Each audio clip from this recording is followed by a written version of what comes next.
Au sommaire cette semaine, la première édition du festival Satiradax 2000, un millésime raffiné à Ognoas et une plante aquatique indésirable à Seignos.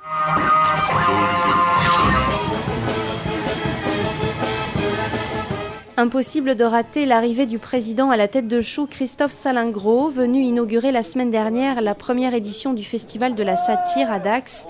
Durant 4 jours, Satiradax a réuni le Saint Graal du politiquement incorrect dans tous les lieux de la ville. Humoristes, dessinateurs de presse, artistes engagés, toutes ces personnalités ont en commun une forme de rébellion au travers de leur art. Je pense que je fais partie des gens qui pratiquent la satire politique essentiellement. Parmi les humoristes, on n'est pas si nombreux que ça. Marc Large, que je connais un peu, avec qui j'ai travaillé à Ciné Hebdo, m'a proposé il y a déjà un moment. Donc voilà, je suis venu. Faire la fête et rigoler. Et aussi, comme on l'a vu tout à l'heure, réfléchir aussi sur notre époque, sur la liberté d'expression. Est-ce que le rire est une façon de supporter aussi la vie, ce régime politique qui nous fait tant souffrir.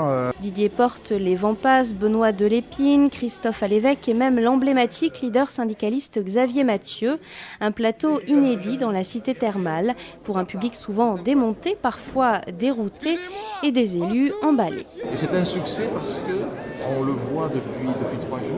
C'est un festival qui accueille toute une diversité de publics, des jeunes, des moins jeunes, de toutes les catégories sociales. Et c'est ce mélange qui est très heureux. Et quelqu'un me disait, il y a de bonnes ondes. Et ce festival manquait.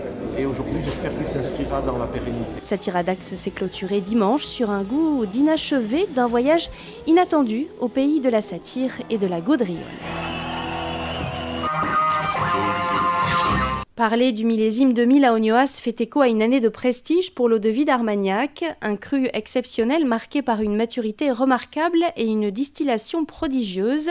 Pour marquer le coup, le domaine d'Ognoas a décidé de produire une édition limitée de cette eau-de-vie dans un packaging au design raffiné. On va être vraiment dans une typicité de jeunesse pour l'Armagnac et dans une eau-de-vie qui va nous donner tout le plaisir de sa fraîcheur, de son intensité olfactive, de sa qualité gustative, tout en respectant la fraîcheur et la jeunesse d'un très grand Armagnac de l'année 2000. Derrière ce produit, la volonté pour le domaine de s'inscrire dans une forme de modernité et surtout de renforcer son image auprès d'un public diversifié. L'idée, c'est la modernité et qu'Ognoas s'inscrive dans la modernité de son époque et que l'on se positionne aussi sur ces remarquables marchés du cadeau et en particulier de coller un petit peu ce qui se fait sur les remarquables carafes d'Armagnac, de cognac ou voire de whisky et qui correspondent donc à des événements exceptionnels par rapport à certains produits.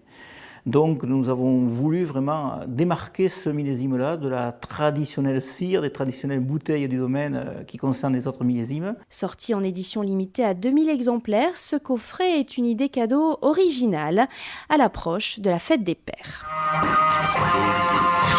Plus que toute autre plante aquatique, le lagaro-siphon est considéré comme une plaie dans l'étang blanc de Seignos.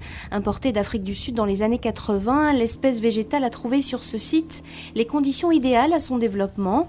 Très proliférante, la plante peut devenir gênante pour le milieu naturel et les activités de loisirs. Visiblement, cette plante-là en particulier, sur l'étang blanc, a trouvé les conditions idéales à son développement, c'est-à-dire une profondeur assez faible, puisque l'étang au maximum atteint 2 mètres de profondeur. Et une fois la belle saison arrivée, la chaleur plus la lumière, plus les éléments nutritifs qui sont contenus dans les vases permettent vraiment à cette plante de se développer énormément. À force de proliférer, elles ont tendance à uniformiser le milieu et donc à concourir d'une manière ou d'une autre à une baisse des richesses. Cette plante colonisatrice est à l'origine d'une pratique menée depuis 20 ans au début de l'été par le syndicat mixte Géolande, le faucardage, un exercice mécanique consistant à limiter son emprise. Le bateau faucardeur moissonneur parcourt un périmètre qu'on a défini à l'avance.